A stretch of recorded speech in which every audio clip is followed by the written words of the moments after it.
Okay, so it is my pleasure to introduce Dr. Jacob Vogel. Dr. Vogel, or Jake, received his Bachelor's of Science and PhD in neuroscience. And he got his PhD from McGill University, where he focused on tau PET imaging and progression to Alzheimer's disease. And he's currently a postdoctoral fellow at the Lifespan Informatics and Neuroimaging Group at UPenn. So thank you so much, Jake, for joining us today, and I'll go ahead and let you take over. Thank you, Chrissy. I'll just share my slides now. Is that visible for everyone? Yep, that's good. We see it.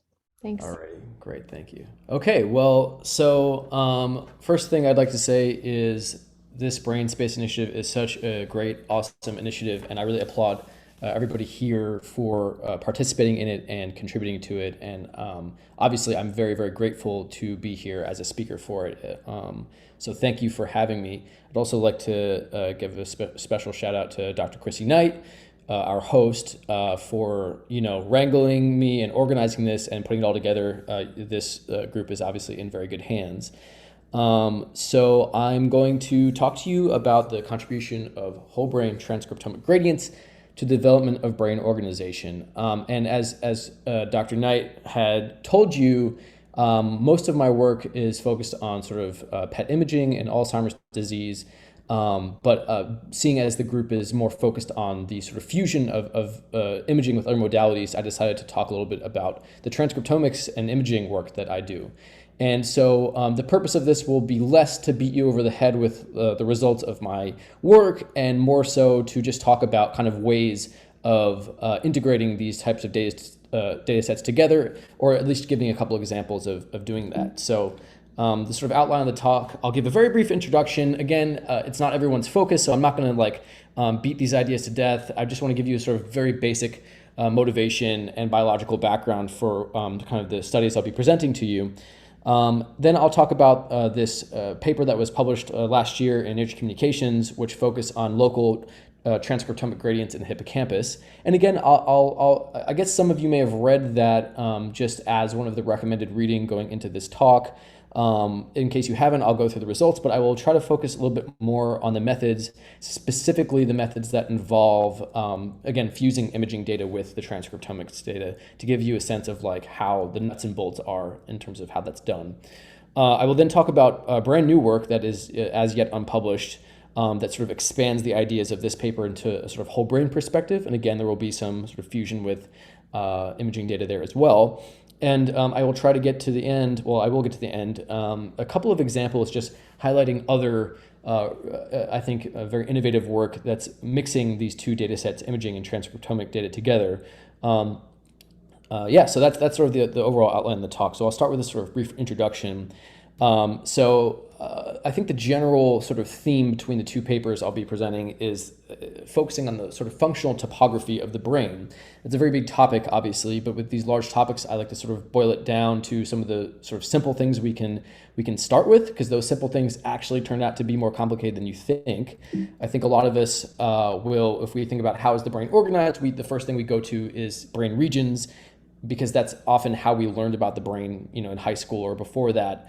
And there is, a lot of reason to think about the brain in terms of regions. It certainly seems to be the case that some brain regions do seem to specialize in certain behaviors, or at least be crucially involved in certain behaviors. And there are definitely sort of architectonic features of the brain that vary in a sort of regional fashion. So this is a reasonable way to think about the brain, although we know it's probably a bit too simplistic to capture sort of the all the coordinated functions that are going on.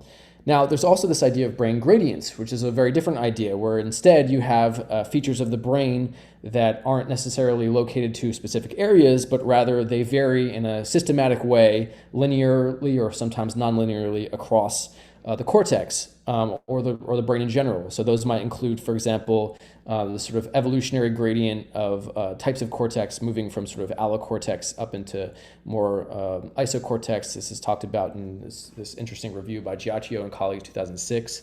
There's also this idea of the fact that as you move from anterior to posterior parts of the brain, you tend to see more neurons, but those neurons are smaller and have less projections and dendrites and so forth, less neuronal processes. And of course, there's, I think a lot of us might be interested in this idea of functional gradients, or just sort of gradients in coordinated activation of brain regions, as described in this Margulies et al. Paper in PNAS. But so the focus I'm going to be talking about in this talk is actually transcriptomic gradients, or molecular gradients, if you will. And so how do these all contribute to brain organization? Well, I think a really easy way to think about that is to look at what we really do know, what we have characterized fairly well in terms of genomic gradients, which is sort of looking at things from the microscopic level. So this is an example in the spinal cord. This is a different example in the fruit fly brain, but they're more or less showing the same thing. I'll focus up here. So the idea is that you have certain genes that are expressed in certain parts of the brain, and just through the structure of this sort of brain or spinal cord compartment, there will be a natural diffusion of the concentration of these genes as you sort of move through this structure. And the sort of competing concentrations interact, and they sort of, the different concentrations end up recruiting other genes that are specifically recruited based on the relative concentrations of these different genes. And those genes in turn will recruit other sets of genes. And eventually what happens is you go from this gradient to essentially regions. You get this process of arealization. So that's sort of like an example of how one can go in a sort of purely molecular way from these gradients to these brain regions. And it does, as we sort of talked about in the previous slide, both regions and gradients do seem to be functionally relevant. And I think a really great example to focus on in the brain where we can see that is in the hippocampus. So the hippocampus is obviously this structure that's nestled very medially in the temporal lobe. We often think about it as being very involved in memory, although it does a lot of other things as well. The hippocampus is a great example of looking at this sort of counterpoint between regions and gradients, because many of you have probably heard that the hippocampus can be broken down into subfields. And these subfields are very architectonically distinct from one another, and they share certain they're distinguished by their sort of patterns of connectivity and the sort of flow of information through the hippocampus, and so forth. And in fact, if you take a bunch of tissue samples from the hippocampus and you use just data-driven hierarchical clustering on the tissue samples based on the gene expression patterns, you will see that the data will sort of naturally organize itself once again into these distinct hippocampal subfields. However, there's certainly the observation from a lot of really interesting behavioral work that points out this idea of longitudinal axis specialization in the hippocampus.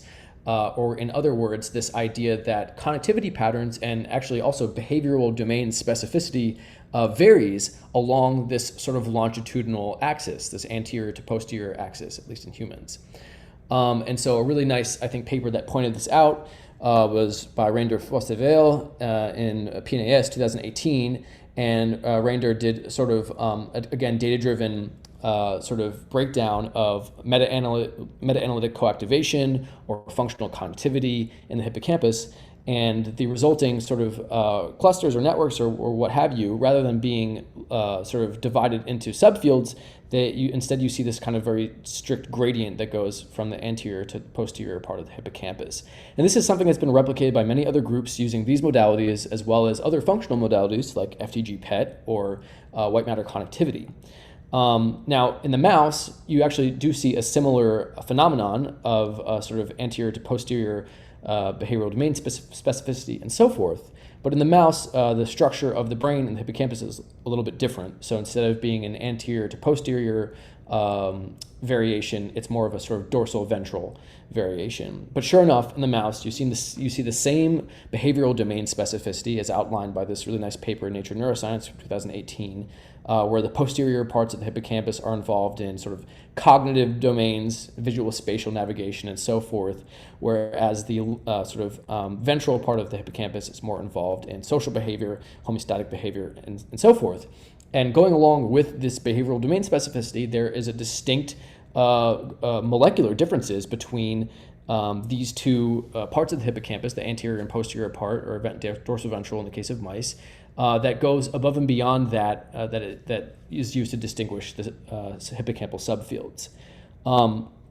But this sort of longitudinal gradient, molecular gradient, had not really been characterized in humans at all, and it's something that's probably very interesting to those of us that are interested in behavior. So in order to sort of dig into that, we used the Allen Human Brain Atlas, and this is the sort of data set that I'll be using throughout the talk. It's sort of the highlight of the other recommended reading that was assigned, so to speak. But it's, I guess you're all aware of it by now, but it's this really, really, really valuable and important data set where essentially 3,700 tissue samples were extracted from the brains of 6 donors, 8 hemispheres in all, because 4 of the donors, there were only the left hemisphere. And from each one of these tissue samples, 58,000 probes were used to measure the sort of RNA expression of about 20,000 genes. And so this is a really amazing and very sort of rich data set where you have 3,700 samples, 5,800 features, and on top of that, each of the samples has X, Y, and Z coordinates in M&I space, which allows for a very easy translation into using neuroimaging data because you basically are already in the correct coordinate space. So the first project I'll be talking to you about is trying to better characterize this local molecular gradient in the hippocampus. And really the objective here was to essentially first establish this longitudinal axis of the hippocampus and then characterize gene expression that varies sort of in an autocorrelated fashion from the posterior to the anterior end of the hippocampus and try to understand whether that gradient is meaningful functionally. So the first step in that was really identifying this longitudinal axis in the first place. And so what we did is we took the sort of hippocampal volume, which is represented here in this green mesh, and we did a medial axis transform to really locate what we call the hippocampal skeleton, which is really just the sort of center of the volumetric structure. You can think of it as like a plane going through the middle of the hippocampus. And the objective there was to assign every tissue sample from the Allen Brain Atlas in the hippocampus more or less to this sort of axis. So the way that we did that was we took the 170 samples that we found in the hippocampus in the Allen Human Brain Atlas, and for each one of those samples, we found the closest hippocampal skeleton coordinate to that sample, right? So this one's closest to this sort of skeleton coordinate, and then we essentially just found the y-axis of that coordinate. And in doing that, we went from a sort of 3-dimensional space of these tissue samples to a 1-dimensional space, which is just the position along the longitudinal axis. And so then the next part was quite simple. We just sort of used machine learning to try to learn the location along the longitudinal axis of the hippocampus using just gene expression information. And so to do that, I won't go into I won't go into this in great detail, but we used a lasso principal component regression approach, which is a sparse machine learning approach it's both sparse, but it also maintains gene network information by doing your PCA beforehand, and it does work well for a large number of features. And the idea is just using just gene expression information, try to learn the location of tissue samples, and sort of that was the objective. And this turned out to be very successful. We used sort of tenfold cross-validation, so these results you're seeing are out of sample.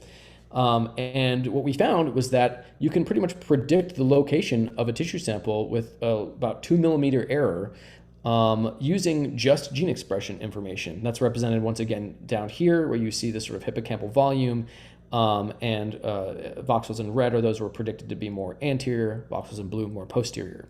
And what this means is that there does seem to be sort of linear variation along the longitudinal axis of the hippocampus that is robust enough that you can use it to simply tell where a tissue sample came from. So that's pretty interesting, and you can do a lot with that. One of the first things you can do is just identify the genes that are sort of involved in this sort of linear variation. And you can do a gene set enrichment analysis on that. And when we did that, we found terms that made sense, things related to tube morphogenesis, a lot of things that really represent sort of anatomical structure morphogenesis in general, which makes sense because we're sort of talking about the development of a structure here and the organization of the structure. And of course, you can sort of highlight certain genes that you think might be contributing to the development of this gradient. That's something we'll get into a little bit more in the the later talk. But it's important, of course, to replicate these findings. And this is really a crucial thing if you want to use the Allen Brain Atlas. A lot of reviewers get very upset about this because it's really only based on 6 donors. So reviewers might say, well, is this replicable? Your N is actually 6. So what we did is we found another really amazing resource, which is the BrainSpan dataset, where we had 4 additional prenatal human brains in this case, although the BrainSpan dataset is much larger. We just used a very high resolution part of this dataset.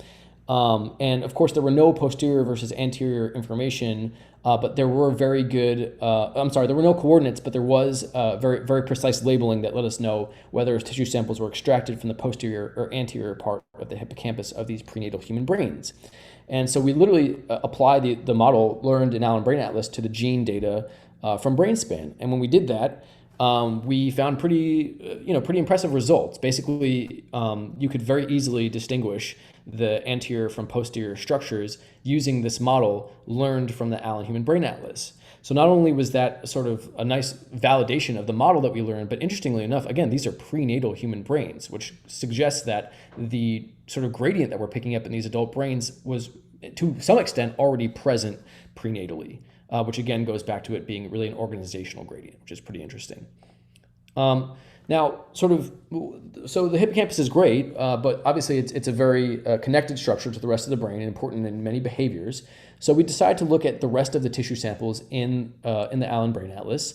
And the way that we did that is we took a tissue sample and we put it through to our model. The model, of course, is based on the hippocampus, but what we're basically asking here is, if we know you're not in the hippocampus, but if you were in the hippocampus, based on your gene expression, where along the hippocampus would you be placed? Are you sort of more similar to the posterior genomic information or more to the anterior genomic information? And we called this the hippocampal axis genomic gradient index of similarity. Really, that's because my boss at the time was Welsh and he wanted to call it haggis. So that's what we came up with. It was haggis. Now, when we did this, we found some pretty surprising results. We didn't really have a strong hypothesis going in, but what we found was something that seemed rather systematic in terms of its spatial organization, whereas regions that were sort of the anterior and sort of brainstem part, anterior ventral and brainstem parts of the brain were more molecularly similar to the anterior hippocampus, and regions that were sort of in the posterior and cerebellar parts of the brain were more related to the posterior hippocampus in terms of the transcriptomic signal, which was a really fascinating thing to observe and kind of really got us thinking about the bigger picture. So one thing we were curious about is being more similar from a molecular standpoint mean that you're more likely to be functionally related? So the way that we did that is we grabbed various brain maps. Here's an example of one.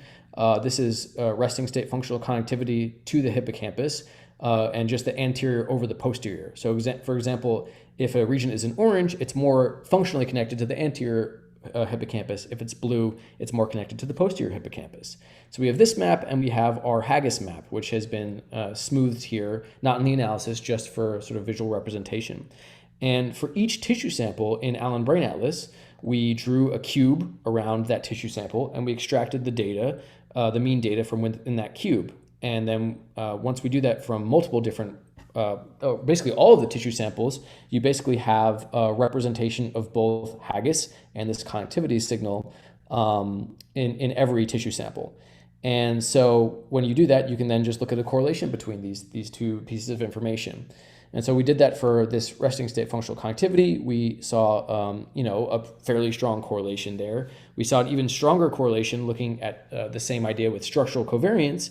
And we also had a really interesting FDG PET data set where we had both people with frontotemporal dementia or people with Alzheimer's disease.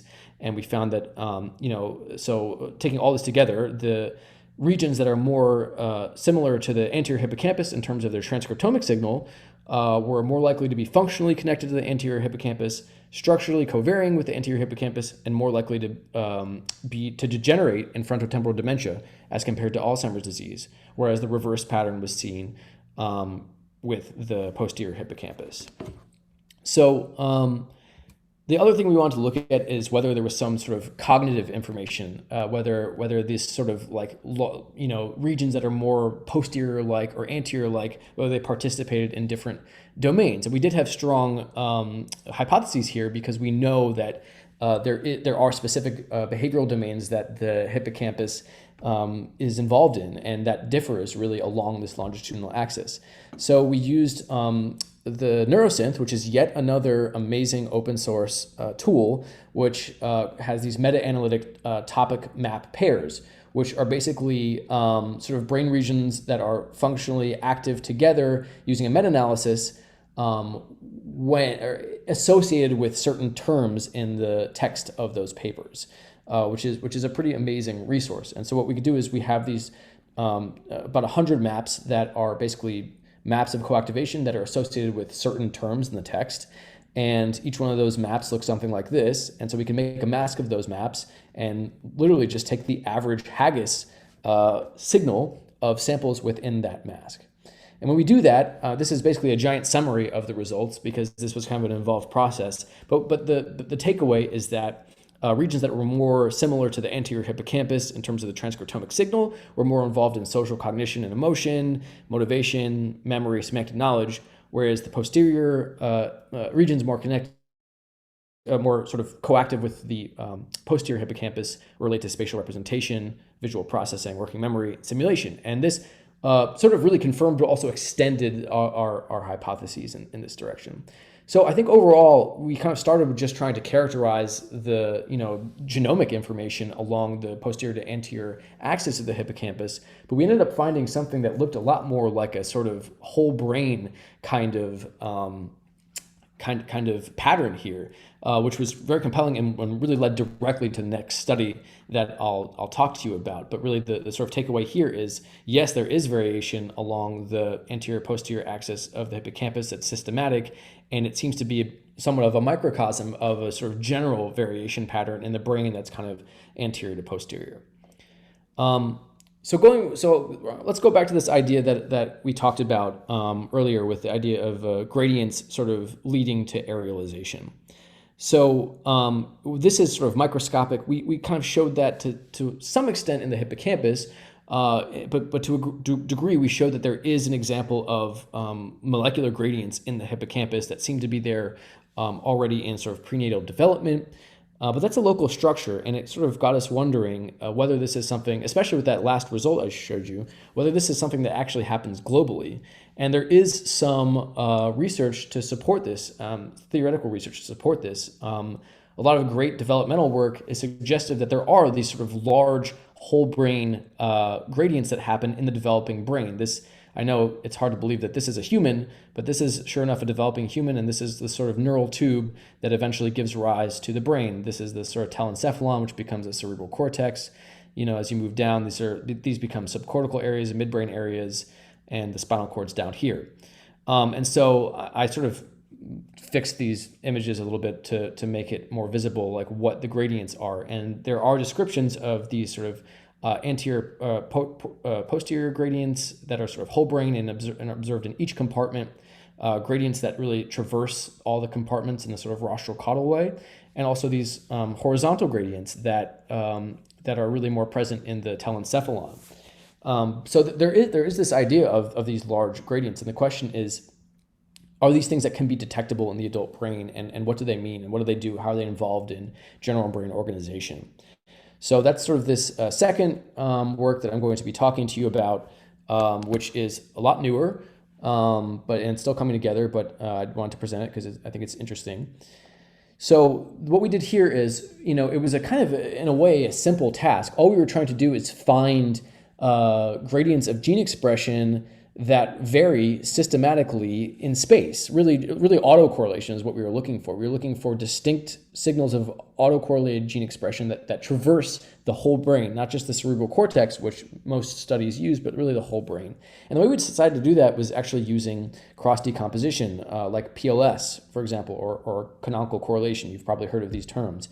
So we used a PLS approach where this, and what these cross-decomposition algorithms do, if you're not familiar, is they actually, rather than just doing something like machine learning where you have many features, but one thing you're trying to predict, Instead, cross-decomposition allows you to take two different data sets and find latent features that maximize the covariance between those two data sets, right? So you could have, imaging and cognition, or gene expression and imaging, or what have you, and it creates, almost like a PCA does, it creates these latent variables that maximize the correlation between the two data sets. It's a very, very valuable tool. And we're using it in kind of a weird way here, because one of our data sets in this case is gene expression data from the Allen Brain Atlas, once again. And the other one is just space, literally Euclidean space, coordinates, X, Y, and Z coordinates. And so what that does is it's kind of a clever way of literally finding gene expression patterns that vary systematically through space, which is our objective. And the question is, if we do that, are the major sort of varying signals through space, do those bear any resemblance to these kind of developmental gradients that have been theorized?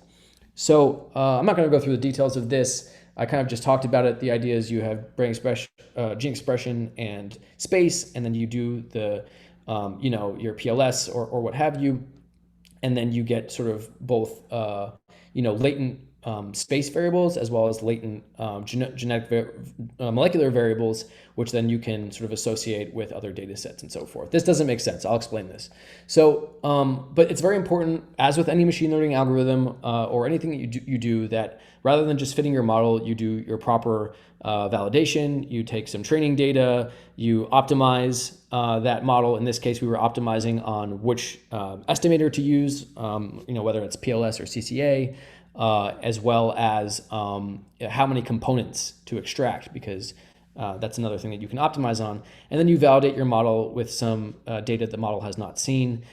When and if you're satisfied, you can just throw it all together, fit the model to everything, and then sort of describe it.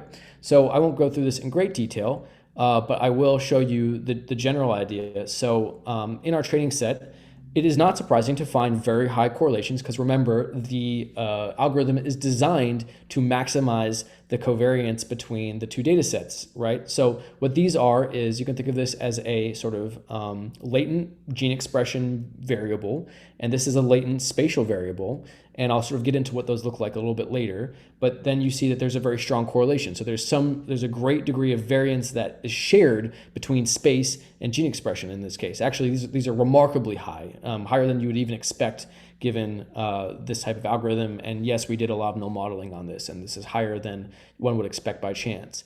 Most importantly, when you then use this and apply it to left out data, you can literally, just like we did in the previous presentation, you can predict the location of these tissue samples, but this time we're predicting them in 3 dimensions. So here's us predicting the X coordinate, Y coordinate, and Z coordinate. And of course, this happens simultaneously. It's not like we're fitting 3 different models here. This is the same model. And you can see that we're getting remarkable out of sample performance here, where we're doing a great job predicting, where samples are along the sort of Z, or I guess that would be the sort of dorsal ventral axis of the brain, where they are along the anterior posterior axis, and to a lesser extent, where they are along the sort of medial lateral axis of the brain. And so you put that all together, here's like what the brain looks like in terms of the location of tissue samples, looking specifically at the Y and Z axis. And this is what our predicted brain looks like using this model. If we could just sort of and it's pretty remarkable, because it doesn't exactly look like a brain, but if you look at these sort of general structures everything is relatively in the right place. And overall, I think that we were able to predict using, again, just three kind of linear varying spatial components. We were able to predict the location of tissue samples in the whole brain with, I think, about a 12 millimeter error or something like that, which is pretty cool. And so the error was also distributed much more in sort of the, unsurprisingly, in the extremes of the cortical areas, namely in frontal and posterior parietal places. Okay, that's all well and good, but who cares? We're more interested in what these gradients are, right? Like the model fits, that's good. But what comes out of it? Does it actually look like these theorized gradients that we talked about earlier? So what I'm showing you here is the spatial gradient and the genomic gradient. So let's go back a second. Remember, we're talking about these sort of latent variables that get created here, the latent gene expression gradient and the latent spatial gradient. Well, that's what I'm showing you here. So these correlations, you can just think of the two parts of these correlations as these maps I'm showing you here. These are the spatial ones, and these are the genomic ones.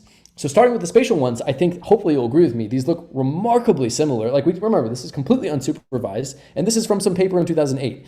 And these look remarkably similar if you look at where the spatial components are relative to the rest of the brain, right? Here's a sort of like going from the back of the brain to the front.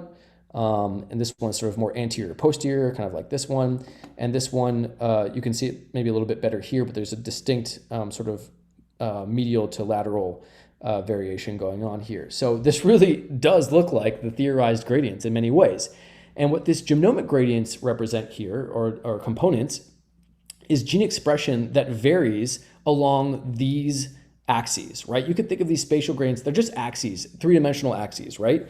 And what we're seeing here is actual gene expression data that varies systematically along these axes. So that was pretty cool. And we saw that there are some, features that sort of back up this idea. So if you take every brain region and you assign it to, one of the, if you assign basically its origin to the myencephalon or metencephalon, mesencephalon, et cetera, one of the structures of the developing human brain, you can see that there's a clear sort of descending score of this kind of genomic gradient going from the end of the developing brain to the tail, so the tail to the head.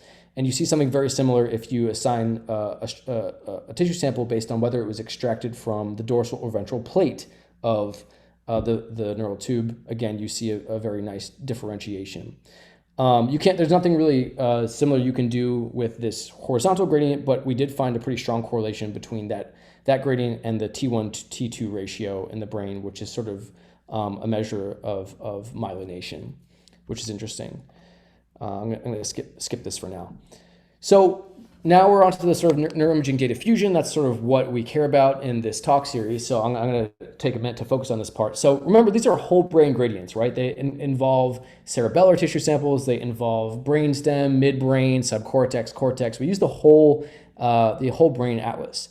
But we were curious whether if you sort of, what these, even though we used whole brain data, what do the gradients look like just in the cortex, right? Everyone's very interested in the cerebral cortex. I'm no different. And I was just like, okay, these are whole brain gradients, but what does a whole brain gradient look like in the cerebral cortex? And most importantly, what happens when these whole brain gradients interact, right? We talked earlier about the idea that the interaction of gradients makes this sort of arealization. The different concentrations kind of come together and form brain regions. So we just basically took these three gradients and we did sort of hierarchical clustering on them to basically find parts of the brain where they interact. And this is sort of what happened. And, at first blush, it just kind of looks like Jasper Johns painting maybe. But what you can see there's a couple of things that jump out here. You look at this purple one, for example, you're very clearly getting, sensory motor strip here, visual cortex here, even sort of auditory cortex here. This is very much like a sensory cortical area. The blue looks kind of like association cortex and so forth. So to me, and you get this sort of limbic, paralimbic thing going on here. So subcortical areas. So this to me is actually pretty interesting. And what you're really looking at here is just meaningful overlap of these whole brain gradients. And the question is, well, do these mean anything? So one thing we did is we kind of put this into surface space, and we had several variables where we had regional information about many brain features. And what we did is we just took the sort of average features in each one of these different brain sort of clusters or territories, if you will, and saw the degree to which they varied, because you wouldn't necessarily expect variation from a random blob, right? And we saw that there actually was a great degree of variation in sort of brain features, and this far exceeded what you would see if you did a null model, a spatially aware null model, and just put random blobs that kind of looked like the blobs that we created from our clustering. And so some of these features here are cortical thickness. This is evolutionary expansion. This is the T1, T2 ratio, which is associated with myelination. This one's a little bit hard to explain, but it's sort of the overlap between gene expression and cognition from a great paper that came out fairly recently. And you can see that these brain regions have very, very distinct values from one another. in terms of these brain features. And actually, the idea of this came from a paper recently, a recent review actually from coming out of the lab I'm in now, it's the Satterthwaite lab, where they looked at how these brain features were very, very related to the functional gradients described by the Margulies paper.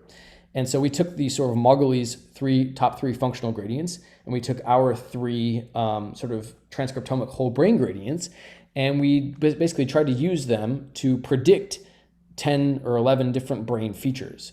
And we just wanted to see which ones perform better. And what we found is, you can see here in this blue, across almost every brain feature that we looked at, which include these four, as well as things like aerobic glycolysis and allometric scaling and so forth, the transcriptomic gradient did a much better job really explaining variation in brain features.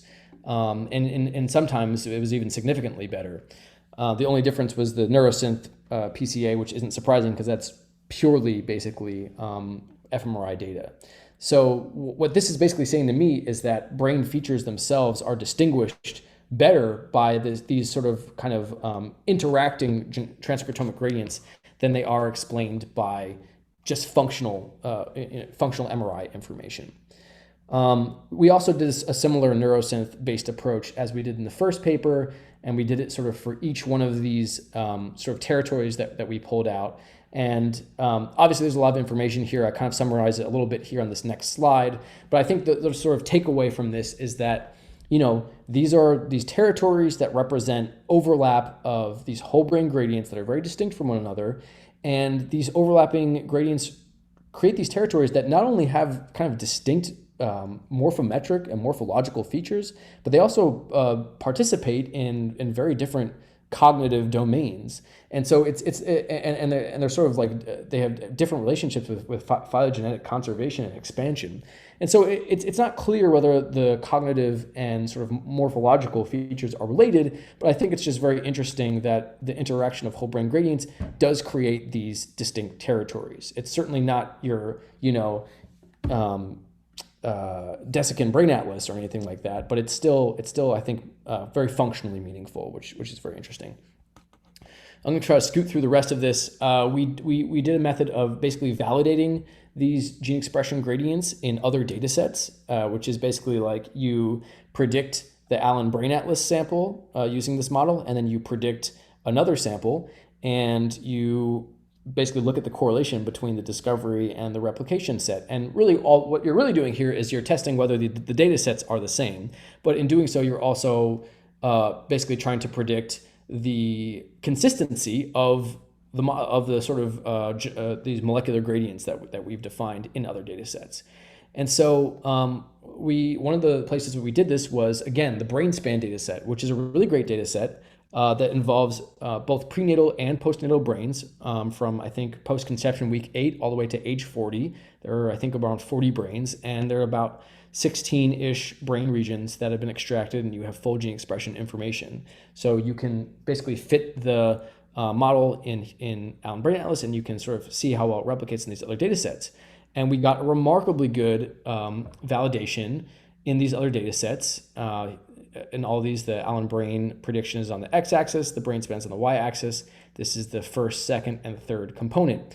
And we got very good validation, which really just means that the data is consistent across these two data sets, which is a good thing. But what's way more interesting is that if you do the same correlation separately in individuals rather than the whole data set, and you track that across development, you see really, really distinct patterns across these different molecular gradients. For example, the sort of anterior-posterior, C2, seemed to be present already at the earliest fetal stages and was very consistently detectable throughout and really every individual. Whereas the first gradient here, it seems to have a very kind of quick development through the sort of fetal and early infant stages and really just flattens out in childhood. And finally, the horizontal gradients, the one that were more based on the telencephalon, those had a much more sort of protracted development and sort of rather extended and didn't quite even level out already into adulthood. So these three gradients that we pulled out have distinct developmental timelines. Now, we did the exact same thing on another data set called GTEx, and this one has several individuals ages 20 to about 80. And so we sort of had the opposite end of the spectrum, the aging spectrum. And when we looked at that group, we found that these two kind of earlier developing gradients, they remained pretty consistent across even into kind of old age. But this late developing gradient, again, the one that was more based in the telencephalon or the cerebral cortex, that one seemed to degenerate over time with aging. And just as a reference here, I've put the ages of the various of the 6 donors of the Allen Human Brain Atlas. So really interesting stuff there. The one last thing that we did in terms of validation of the gradients is a cross species comparison, and yet another open source data set. We looked at tissue samples from the cerebral cortex of or actually the whole brain rather, of humans, chimpanzees, and macaques. And again, we just looked at the sort of the reproducibility of those 3 gradients in these 3 species, found that they were very high and significantly greater than null models that we made of those same gradients. And what was more interesting is, okay, we said, all right, well, maybe we're just finding these high correlations because this data is just very consistent. Gene expression is consistent, in this pattern.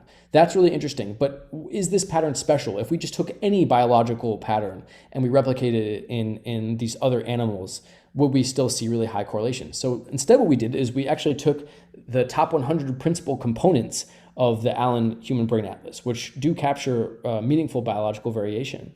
And when you look at the sort of distribution of the variance explained or the replicability of those components across species, you can see that at least for the first 2 molecular components that we have generated, that it's really at the top. It's actually significantly greater than the sort of average variance explained or replicability of other sort of biological signals, which is really cool.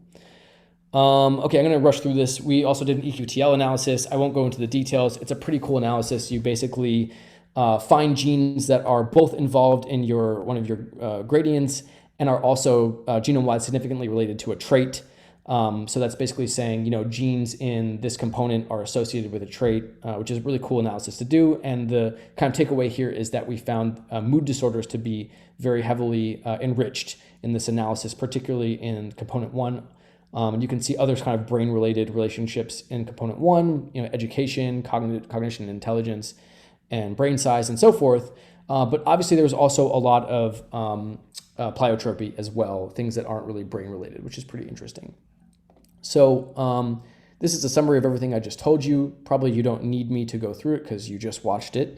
And I think some key learnings there across both studies are that there are these large-scale spatial transcriptomic gradients that are detectable in the adult brain. They're likely reflective of overall brain organization. A lot of work needs to be done to kind of go through that. And obviously, there are some kind of specifics of these different gradients. They kind of have different developmental timelines, both in terms of neurodevelopment, but also in terms of kind of the lifespan. And they probably have functional consequences.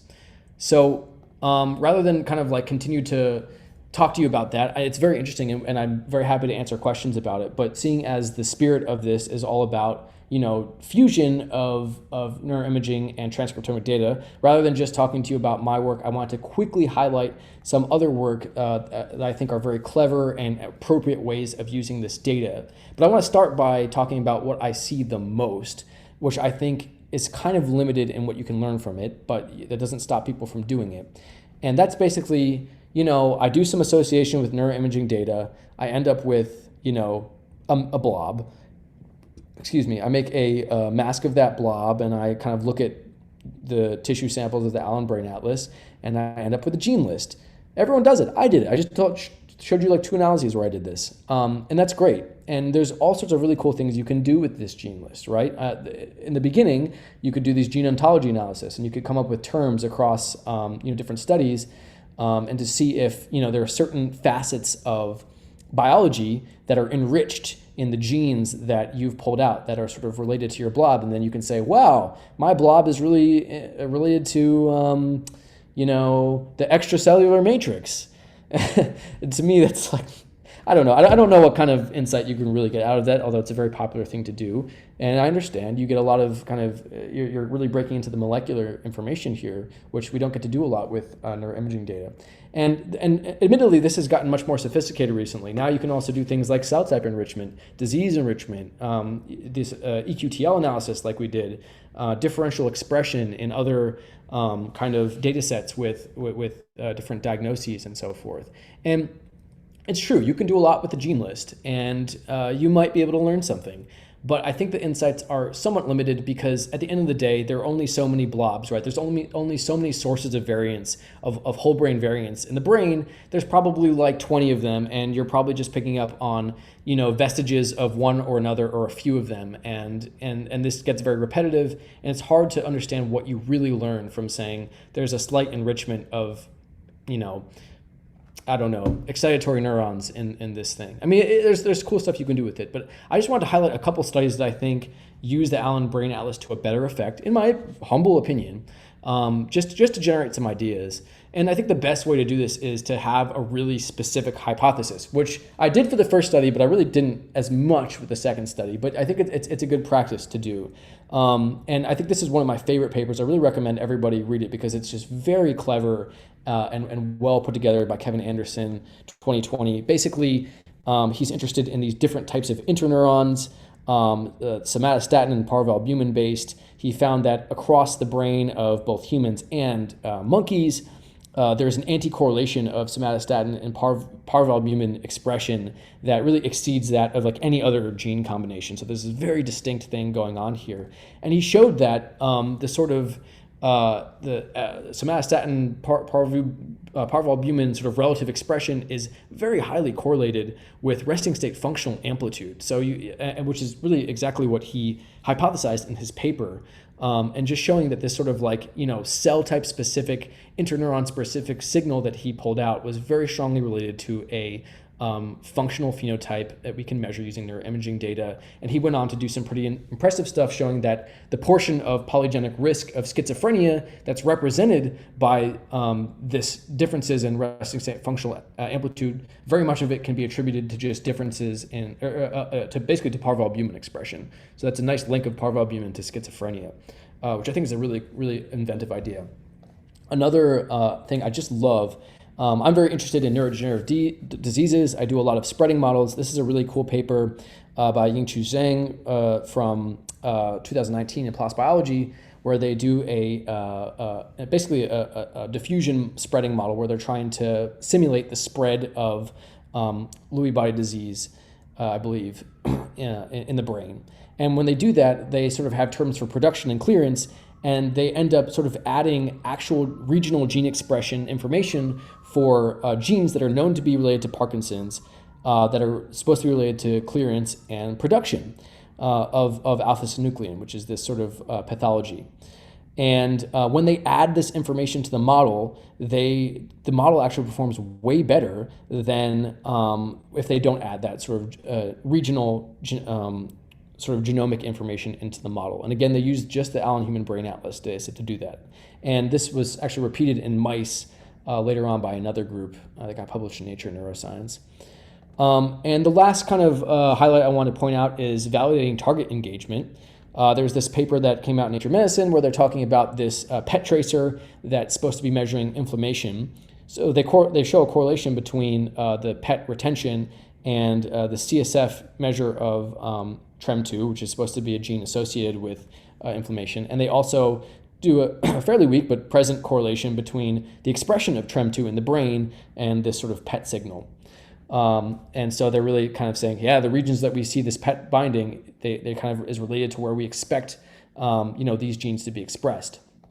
Another really cool one is actually a preprint out of the lab I'm in now, where they're interested in characterizing excitatory inhibitory balance. And so they have a pharmacological study where people were given a sort of GABA agonist, and then there's functional data associated with it. So they found this functional signal of a GABA agonist, and that created a brain map, and they found that they correlated the brain map with these different GABA receptor expressions, and they found much greater than chance correlation between this sort of functional version of a GABA agonism and the actual GABA receptors, and specifically GABA RA3 and RA5. So again, very clever.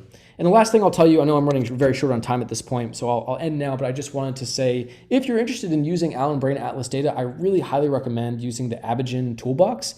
You can find it on GitHub. It's created by Ross Markello from Bratislav Misic Lab. He is an incredible programmer and a great guy, and he put together a very easy to use, very well documented, very elegant pipeline to very easily synthesize and process Allen Human Brain Atlas data using all of the best recommendations, specifically for neuroimaging analyses. So I really recommend that you check out that software, and that you check out his really recent preprint describing the software and some things you can do with it. And with that, I will finally stop talking and thank all the amazing people from various universities that contributed to these analyses. So thank you. Great. Thank you so much, Jake. That was really, really fascinating. I really enjoyed how you talked a lot about replicability and being able to replicate some of your findings in other data sets. I think that's huge, especially with neuroimaging data. It can be really complex to be able to do that. So it looks like we do have Lorenzo would like to ask a question. If you would like to go ahead and unmute, go ahead. Hey, Jacob. I'm Lorenzo. I'm a neuroimaging postdoc in Bill Seeley's lab at UCSF. Great talk, amazing line of work. I had two technical questions where I was wondering whether you could help me with. One thing that has been worrying me a little bit when working with the Allen Brain Atlas data is that I often see a gradient going from, let's say, indole anterior cingulate anterior temporal lobe, very similar to the green gradient that you showed in your second presentation versus, primary visual and sensory motor cortices, even for genes that are ubiquitously expressed in neurons, things like NUN and TDP43, where you wonder whether how these findings are just an artifact of having very different tissue densities in the bulk data that is preprocessed with the microarray. What is your sense of how this data is actually normalized? Like, can we actually disentangle real expression differences in tissue versus how distinct densities of neurons in the tissue are contributing to the signal? Yeah, that is such an amazing point, Lorenzo. Thank you for bringing it up. Yeah, so I think that this is a really kind of substantial point you're making, that it's very, if you have a basically ubiquitously expressed gene, you might see a gradient just based on the varying densities of the cells that carry that gene across the brain. And that's something that you wouldn't get around by looking at other data sets, even in other species, because by and large, a lot of the kind of cortical organization is shared, I think, across different species. So I think that there isn't really a way of getting around that with the Allen Brain Atlas, or really these other data sets, without doing, either making some assumptions and doing some kind of actual covariance for overall cell density, which is a hard measure to have. It certainly isn't easy to have at the resolution that they have in the Allen Brain Atlas.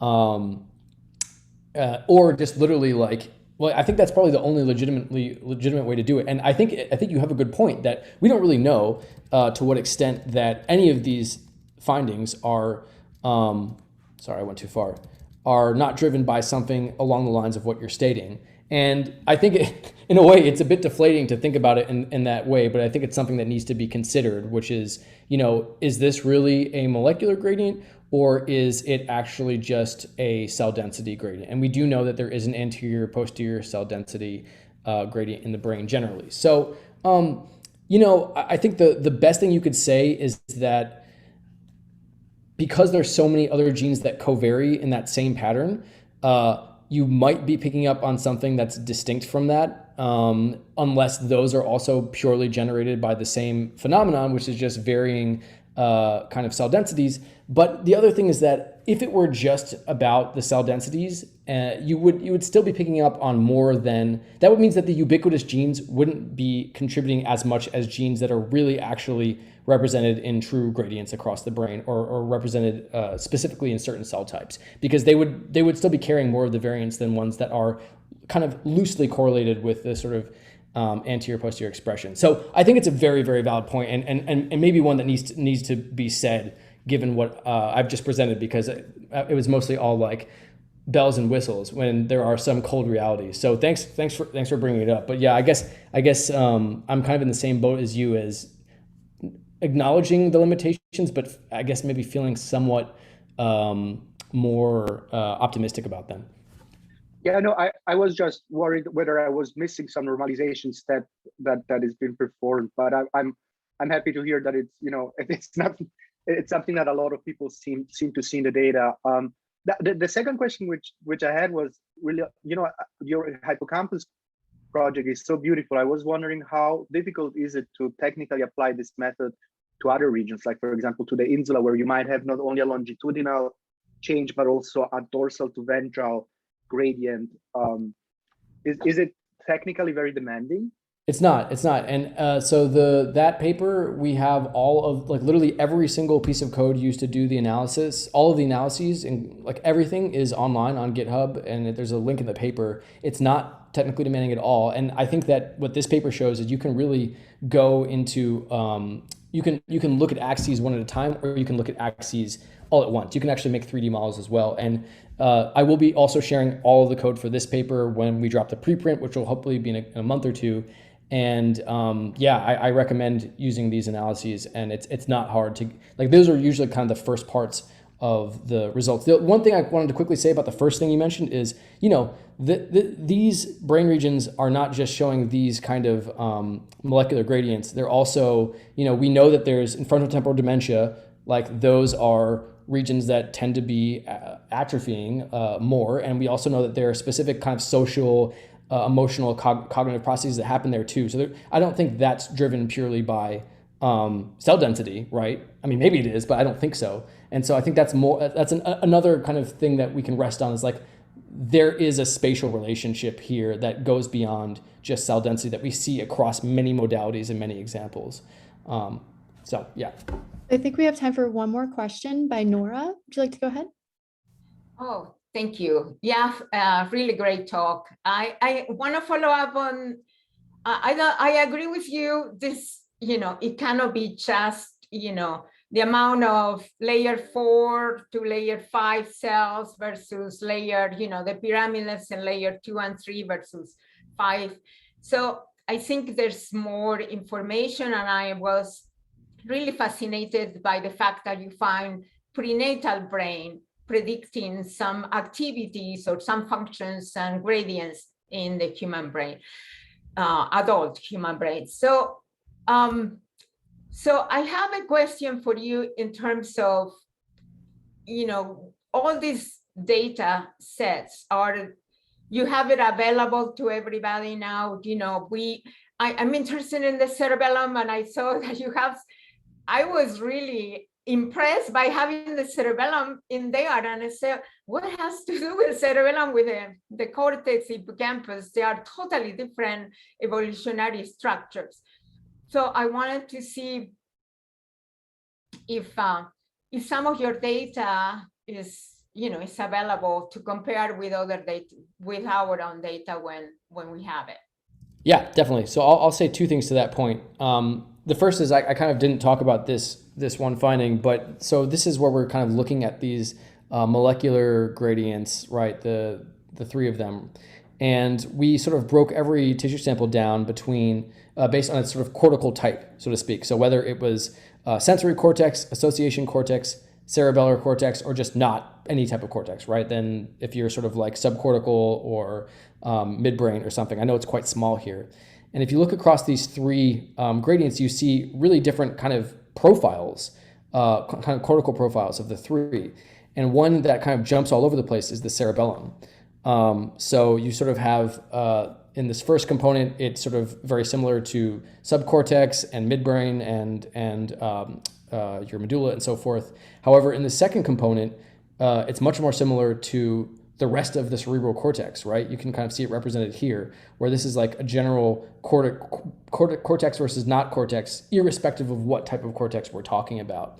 And whereas in this last one, it kind of falls with normal, it's basically association cortex versus everything else. So there is an extent to which, even though I completely agree with you that the cerebellum is just so different in so many ways, it still kind of shares some of these same global properties with the rest of the brain in terms of really grand spatial organization, right? I mean, we were able to place the cerebellum kind of at the back of the brain where it belongs, which suggests that there's something that sort of, from a very general big perspective, you could have a general brain blueprint, which is basically like cerebellum goes here, cortex goes here, midbrain goes here. And I think that that's what these gradients are kind of directing or organizing, and that's why it's so easy to see them across species and across people, because they're very simple blueprints. So I think that the relationship is a very simple one, and not something to say, oh, the cortex and the cerebellar cortex are the same thing. But that being said, you asked about whether the data could be shared. I mean, 100%. Literally every single analysis I've showed you has been based on open source, open access data, and using code that I have released or will release. And so, yes, the answer is yes. Of course, anything you've seen that you would be interested in, the data is available, and I'd be very happy to follow up with you as to like where to find the data, where to find the code, et cetera, et cetera. And that goes for anyone who's interested in this sort of thing. That's excellent. Awesome. Jacob, do you mind Thank if you. you share that in the Slack channel? Yeah, sure. Share just like the code base. Yep, or the instructions of how to find your GitHub or wherever you might have Yeah, it. absolutely. And also, I guess you're probably about to say this, but if there are any remaining questions, please do talk to me on Slack, on the Brain Space Initiative Slack, or email me or whatever. I'd be happy to continue because I know we're running short on time here. Yep, definitely. And I think we will continue on the Slack channel if you guys have any remaining questions. Thanks again, Jake. That was really, really fascinating. Thank you again, Chrissy, for the invitation. And it was great to see you all. And thanks for the great comments and questions. My pleasure. Have a great day. All right.